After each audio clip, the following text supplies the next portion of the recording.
मैं अकेला ही चला था जाने में मंजिल, मैं अकेला ही चला था जाने में मंजिल, लोग आते गए और कारवां बनता गया। आखिर हमारे समाज में क्या कमी है जो हम अपने बच्चों को उस तरह की तरबियत और तालीम नहीं दे। कहा जाता है कि तालीम जो है एक रास्ता है और इल्म जो है वो एक रोशनी है।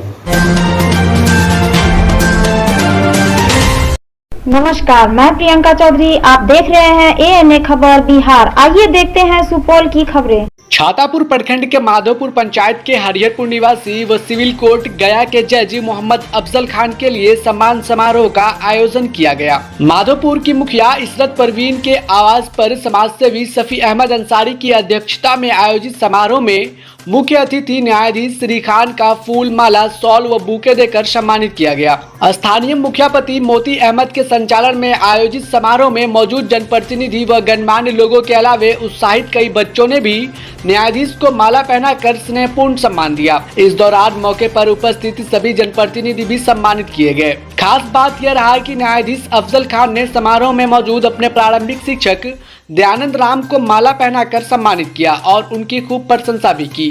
जज अफजल खान ने कहा कि माता पिता के अपेक्षित सहयोग और प्रारंभिक शिक्षा प्रदान करने वाले गुरुजनों की बदौलत वे इस मुकाम तक पहुंचे हैं। वर्तमान में वे गया सिविल कोर्ट में 2020 से न्यायिक सेवा दे रहे हैं। उन्होंने कहा कि तालीम के साथ इल्म की रोशनी का होना बहुत जरूरी है। इससे भी ज्यादा जरूरी जीवन में सकारात्मक व्यवहार व विचार की होती है और यह सब कुछ घर परिवार में ही मिल सकता है। अभिभावकों से कहा कि घर में बच्चे पढ़ाई कर रहे हैं या नहीं, इस बात पर विशेष ध्यान रखें। कोचिंग या स्कूल में पढ़ाई के बाद भी घर में पढ़े बिना बच्चों को सफलता नहीं मिल सकती। शिक्षा के क्षेत्र में आपने एक अहम भूमिका निभाई और पहले ही प्रयास में जज बनकर लौटे हैं और यहाँ सम्मान समारोह किया गया है, क्या कहेंगे? मैं सबसे पहले रफ़ी भाई, मौलाना अबू बकर भाई, मौलाना मतीन साहब, मोतीउर रहमान भाई और तमाम यहाँ पे मौजूद लोगों को मैं शुक्रिया अदा करना चाहता हूँ कि हमें अपने कार्यक्रम में बुलाया और हमें सम्मान दिया। अभी के दौर में शिक्षा को लेकर के क्या मेहनत करना चाहिए, क्या प्रेरणा, क्या लोगों को कहना चाहिए, अभी स्टूडेंट को क्या कहना चाहेंगे? हमारे समाज में जो भी मीन्स है पढ़ाई लिखाई का, कोचिंग के माध्यम से हो या स्कूल के माध्यम से हो, गार्जियन को चाहिए कि जो बच्चे स्कूल से वापस घर आते हैं तो घर में पढ़ाई करते हैं या नहीं करता है, इस पर फोकस करने की ज़रूरत है और बिना घर में पढ़ाई किए हुए बच्चा कामयाब नहीं हो सकता। मैं अकेला ही चला था जाने में मंजिल, मैं अकेला ही चला था जाने में मंजिल, लोग आते गए और कारवां बनता गया। अभी मेरी कामयाबी सब आप लोग की दुआओं की बरकत से मैं कामयाब हूँ, अपने माँ बाप के सपोर्ट से और उनकी कुर्बानियों की वजह से जो भी मैं हासिल किया। और दयानंद सर अभी बोल के गए यहाँ, मुझे याद है मेरा प्राइमरी जो स्कूल है वो कोसी कॉन्वेंट रहा है हमेशा से, और मैं अभी आजकल भी मैं बात करता हूँ कि वो जैसा भी स्कूल था वो बच्चों को बहुत कुछ दिया। और क्यों वो स्कूल खत्म हुआ मुझे नहीं मालूम, लेकिन उस स्कूल में एक अच्छाई थी कि पढ़ाई के साथ साथ डिसिप्लिन, अपने समाज में कैसे रहना है और बड़ों का किस तरह से आदर करना है, वो सब सिखाई जाती थी। जब मैं बचपन में पढ़ाई के लिए आता था तो न तो इतनी अच्छी सड़क थी, न बिजली थी।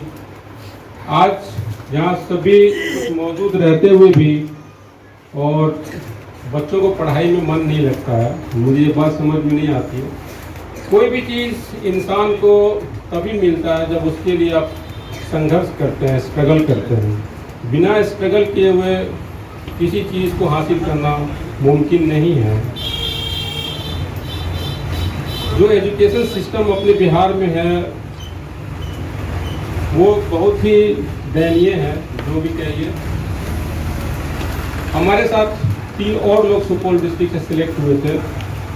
2 BHU से आए थे, बनारस हिंदू यूनिवर्सिटी, एक NLUs नेशनल लॉ यूनिवर्सिटीज़, और मैं अलीगढ़ मुस्लिम यूनिवर्सिटी से। 4 रिजल्ट आपके सामने है पिछले बार, और इस बार पता नहीं एक हुआ कि नहीं हुआ, मुझे नहीं पता। अभी भी रिजल्ट आया है जस्टिस जजों का। तो मेरा कहने का मतलब ये है कि हम 4 लोग रिजल्ट दिए सुपौल डिस्ट्रिक्ट से, सभी बाहर रह के पढ़ाई किए। आखिर हमारे समाज में क्या कमी है जो हम अपने बच्चों को उस तरह की तरबियत और तालीम नहीं दे पाते हैं। तालीम के निस्बत से कहा जाता है कि तालीम जो है एक रास्ता है और इल्म जो है वो एक रोशनी है। अब तालीम के पीछे अब जाएंगे तो इल्म की रोशनी के साथ चलेंगे। पैसे का हो जाना अमीरी नहीं है, इल्म का हो जाना आलिम नहीं हो जाता, लेकिन उस चीज़ का सही इस्तेमाल करना, दूसरे के फलाह बहबूदी में अपने आप को सपोर्ट करना, हमेशा खड़े रहना, ये असल कामयाबी है।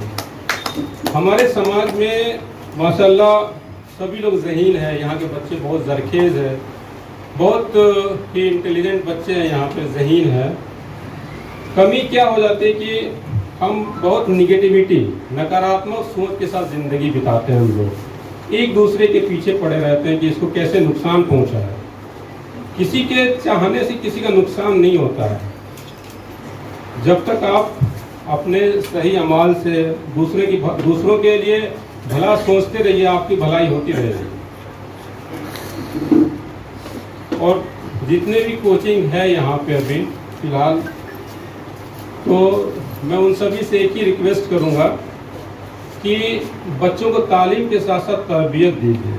मैं आजकल देख रहा हूँ कि समाज में कौन बड़े हैं कौन छोटे हैं, इस चीज़ का लिहाज खत्म होता जा रहा है।